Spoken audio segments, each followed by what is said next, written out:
France Bleu Midi, ensemble. Daniela Lombroso.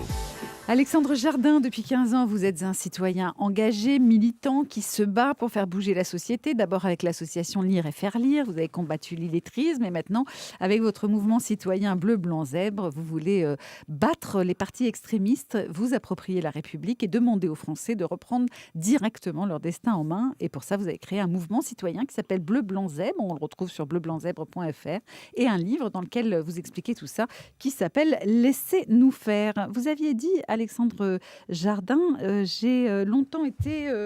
j'ai jeté la feuille avec la phrase. C'était quoi ? Ah oui, non, voilà, elle est là. Vous avez dit, Alexandre Jardin, j'ai longtemps porté un masque de romancier.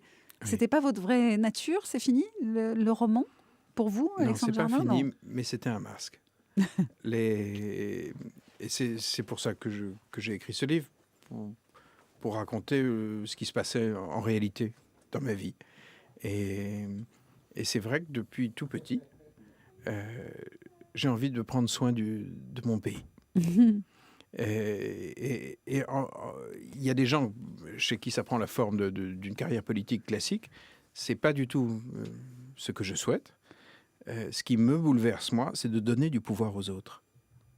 C'est pas du tout la même façon de continuer ce combat que vous avez mené dans votre livre contre votre grand-père qui a été collabo et qui s'appelle Des gens très bien.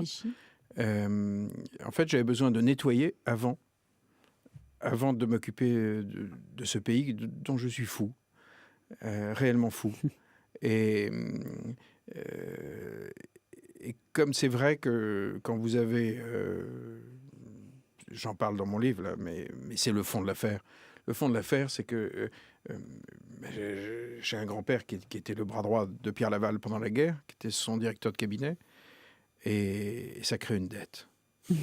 Une dette à la France, hein. Oui. Et une inquiétude quand on voit la progression du Front National. Oui, parce que je sais très très bien qu'il n'y a pas un quart de la nation qui est viré facho. C'est pas vrai. En revanche, il y a un quart de la nation qui n'en peut plus. Qui veut autre chose. Qui essaye de dire quelque chose. Vous êtes entendu, vous, par des hommes politiques aujourd'hui avec ce discours que vous tenez, Alexandre Jardin ?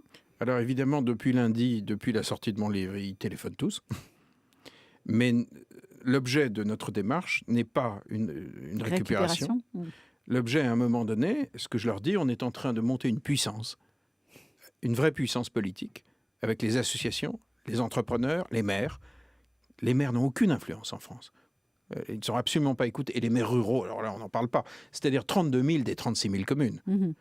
Et ça, vous le regrettez, évidemment, vivement. Et donc, on est en train de monter une puissance, mais je ne vais pas leur demander de venir sur la photo. En fait, on va faire en 2017 ce que Hulot a fait, mais à l'envers. Ouais, parce que c'est l'exemple à ne pas suivre pour vous, Nicolas Hulot. Mais avec beaucoup d'admiration, parce que c'est facile à dire, il a eu le culot de le faire, quoi. Mais un des grands problèmes en 2007, c'est qu'il leur a dit « signez, puis faites-le ». Et évidemment qu'ils ne savaient pas faire. Donc vous voulez faire, vous voulez que les citoyens fassent eux-mêmes. Oui, vous voulez pas je veux des transferts de pouvoir. Je veux des contrats de mission d'intérêt général pour les opérateurs de la société civile. Le pouvoir au peuple, est-ce que vous n'avez pas peur d'être taxé aussi de populisme finalement, ou que ça se retourne ? Dans le populisme, il y a jamais de bienveillance. Ce ne sont pas des bienveillants. Il y a toujours beaucoup d'aigreur. Les gens qu'on embarque sont profondément altruistes. Profondément. Ils ont cette joie-là. Et puis ensuite, le populisme, c'est quoi ? C'est toujours des promesses. De voyous, des promesses. On ne promet rien dans le mouvement des Zèbres puisqu'on le fait tout de suite. Jardin, on peut lire tout ça dans votre livre qui s'appelle « Laissez-nous faire ». On va continuer à en parler évidemment.